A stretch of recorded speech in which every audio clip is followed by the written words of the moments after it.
ಎಲ್ರಿಗೂ ನಮಸ್ಕಾರ. Welcome to Pradeesh home and creativity. ಇವತ್ತಿನ ವಿಡಿಯೋದಲ್ಲಿ ತುಂಬಾ ಸಿಂಪಲ್ಲಾಗಿ ಮಾಡ್ತಕ್ಕಂಥ ಸ್ನ್ಯಾಕ್ ರೆಸಿಪಿ ಶೇರ್ ಮಾಡ್ತಾ ಇದ್ದೀನಿ.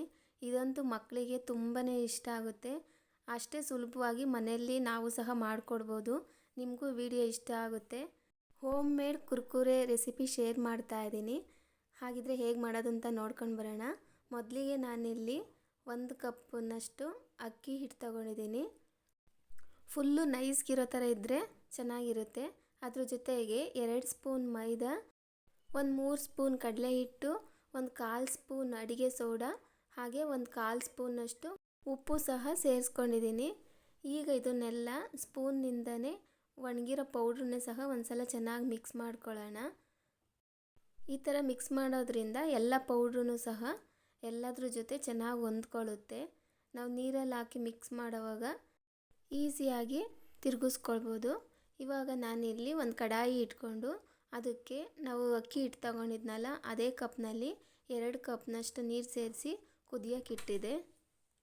ನೀರು ಚೆನ್ನಾಗಿ ಬಬಲ್ಸ್ ಬರಬೇಕು, ಕುದಿಯೋ ಥರ ಆಗಬೇಕು. ಈ ಟೈಮ್ನಲ್ಲಿ ನಾನು ಮಿಕ್ಸ್ ಮಾಡಿ ಇಟ್ಕೊಂಡಿದ್ದ ಪೌಡ್ರನ್ನ ಸೇರಿಸ್ಕೊಂಡು ತಿರುಗಿಸ್ಕೊತಾ ಇದ್ದೀನಿ.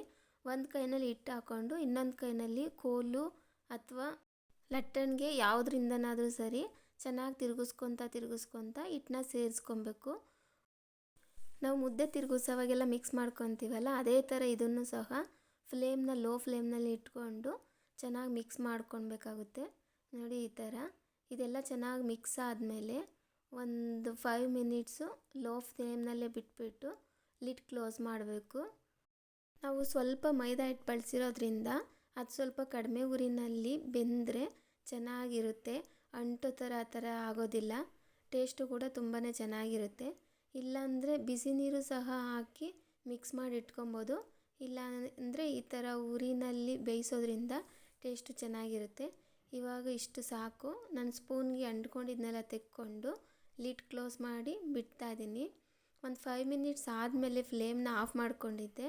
ಅದು ಫ್ಲೇಮ್ನ ಆಫ್ ಮಾಡಿ ಒಂದು 5 ಮಿನಿಟ್ಸ್ ಆದಮೇಲೆ ನಾನು ನೆಕ್ಸ್ಟ್ ಇನ್ನೊಂದು ಪ್ಲೇಟ್ಗೆ ಟ್ರಾನ್ಸ್ಫರ್ ಮಾಡ್ಕೊತಾ ಇದ್ದೀನಿ. ಇದನ್ನು ಸ್ವಲ್ಪ ನಾದ್ಕೊಬೇಕಾಗುತ್ತೆ. ತುಂಬ ಬಿಸಿ ಇದ್ದರೆ ನಾದೋದಕ್ಕಾಗೋದಿಲ್ಲ. ಅದಕ್ಕೋಸ್ಕರ ನಾನು ಒಂದು 5 ಮಿನಿಟ್ಸ್ ಹಾಗೆ ರೆಸ್ಟಲ್ಲಿ ಬಿಟ್ಟು ಅದು ಸ್ವಲ್ಪ ಬಿಸಿ ಕಡಿಮೆ ಆದಮೇಲೆ ಪ್ಲೇಟ್ಗೆ ಹಾಕ್ಕೊತಾ ಇದ್ದೀನಿ. ತುಂಬ ತಣ್ಣಗಾದ ಮೇಲೂ ಚೆನ್ನಾಗಿರೋದಿಲ್ಲ, ಅಂಟ್ಕೊಳ್ಳುತ್ತೆ. ತುಂಬ ಬಿಸಿನೂ ಇರಬಾರ್ದು, ತುಂಬ ತಣ್ಣಗೂ ಇರಬಾರ್ದು. ಆ ಥರ ನೋಡಿಕೊಂಡು ನಮ್ಮ ಕೈನಲ್ಲಿ ನಾದಕ್ಕಾಗೋವಷ್ಟಿದ್ರೆ ಸಾಕು. ಆ ಟೈಮ್ನಲ್ಲಿ ನಾವು ಇನ್ನೊಂದು ಪ್ಲೇಟ್ಗೆ ಟ್ರಾನ್ಸ್ಫರ್ ಮಾಡಿಕೊಂಡು ಈ ಥರ ನಾದ್ಕೊಬೇಕು. ಇವಾಗ ನಾನು 2 ಸ್ಪೂನಷ್ಟು ಕಾರ್ನ್ಫ್ಲೋರ್ನೂ ಸಹ ಸೇರಿಸ್ಕೊಂಡಿದ್ದೀನಿ. ಕಾರ್ನ್ಫ್ಲೋರ್ ಹಾಕೋದ್ರಿಂದ ಹಿಟ್ಟಿಗೆ ಬೈಂಡಿಂಗ್ ತುಂಬಾ ಚೆನ್ನಾಗಿರುತ್ತೆ. ಹಾಗೆ ಬ್ರೇಕ್ ಆಗೋದಿಲ್ಲ, ಚೆನ್ನಾಗಿ ಈಸಿಯಾಗಿ ಮಾಡ್ಕೊಬೋದು. ಹಾಗಾಗಿ ನಾನಿಲ್ಲಿ ಕಾರ್ನ್ಫ್ಲೋರ್ನೂ ಸಹ ಸೇರಿಸ್ಕೊಂಡು ಚೆನ್ನಾಗಿ ನಾದ್ಕೊತಾ ಇದ್ದೀನಿ.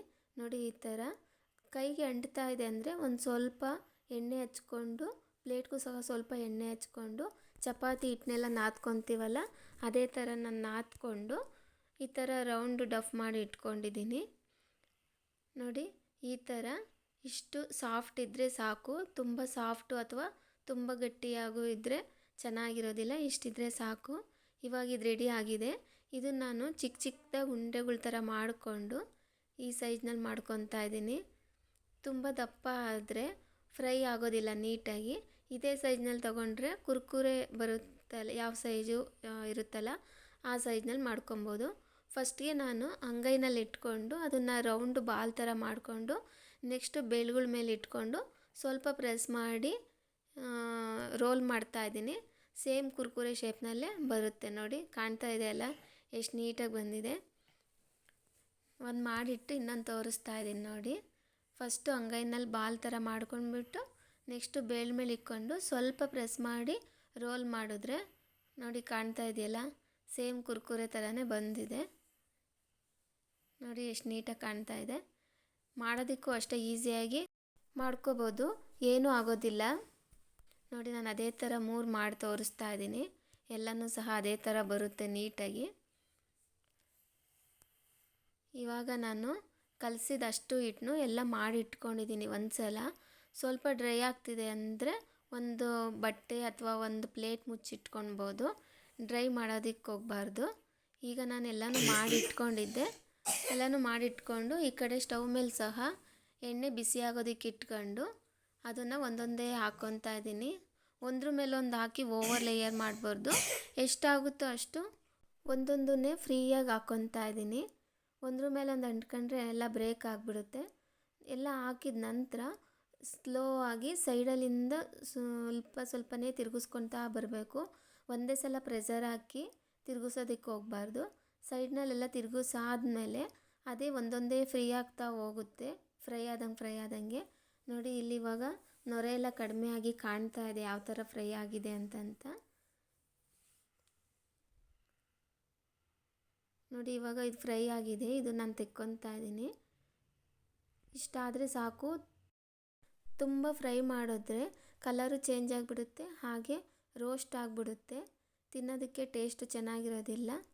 ಇಷ್ಟಾದಮೇಲೆ ಎಲ್ಲನೂ ಫ್ರೈ ಮಾಡಿಕೊಂಡು ಅದೇ ಥರ ಒಂದು ಬೌಲಲ್ಲಿ ಹಾಕ್ಕೊಂಡು ಅದಕ್ಕೆ 1 ಸ್ಪೂನ್ನಷ್ಟು ಅಚ್ಕಾರದ ಪುಡಿ ಸೇರಿಸ್ಕೊಂಡು ಚೆನ್ನಾಗಿ ಈ ಥರ ಮಿಕ್ಸ್ ಮಾಡ್ಕೊತಾ ಇದ್ದೀನಿ. ಇಷ್ಟೇ ನೋಡಿ, ಕುರ್ಕುರೆ ರೆಡಿನೇ ಆಗೋಯ್ತು. ಇದನ್ನು ಏರ್ಟೈಟ್ ಕಂಟೈನರಲ್ಲಿ ಹಾಕಿ ಸ್ಟೋರ್ ಮಾಡಿ ಇಟ್ಕೊಬೋದು. ಈ ಥರ ಮಾಡಿ ಮಕ್ಕಳು ಕೊಟ್ಟರೆ ತುಂಬಾ ಖುಷಿಪಟ್ಟು ಇಷ್ಟಪಟ್ಟು ತಿಂತಾರೆ. ಸಿಂಪಲ್ಲಾಗಿ ಅಂಗಡಿನಲ್ಲಿ ಸಿಗೋ ಥರ ಕುರ್ಕುರೆ ಮನೆಯಲ್ಲೇ ಮಾಡ್ಕೊಬೋದು. ಹೆಲ್ದಿಯಾಗೂ ಇರುತ್ತೆ, ಹಾಗೆ ಪ್ಯಾಕೆಟ್ ಫುಡ್ನೂ ಸಹ ಅವಾಯ್ಡ್ ಮಾಡ್ಬೋದು. ನಿಮಗೂ ಇಷ್ಟ ಆದರೆ ನೀವು ಒಂದು ಸಲ ಟ್ರೈ ಮಾಡಿ. ಹಾಗೆ ವಿಡಿಯೋ ಇಷ್ಟ ಆದರೆ ವಿಡಿಯೋಗೊಂದು ಲೈಕ್ ಮಾಡಿ, ಸಬ್ಸ್ಕ್ರೈಬ್ ಮಾಡಿ. Thank you for watching.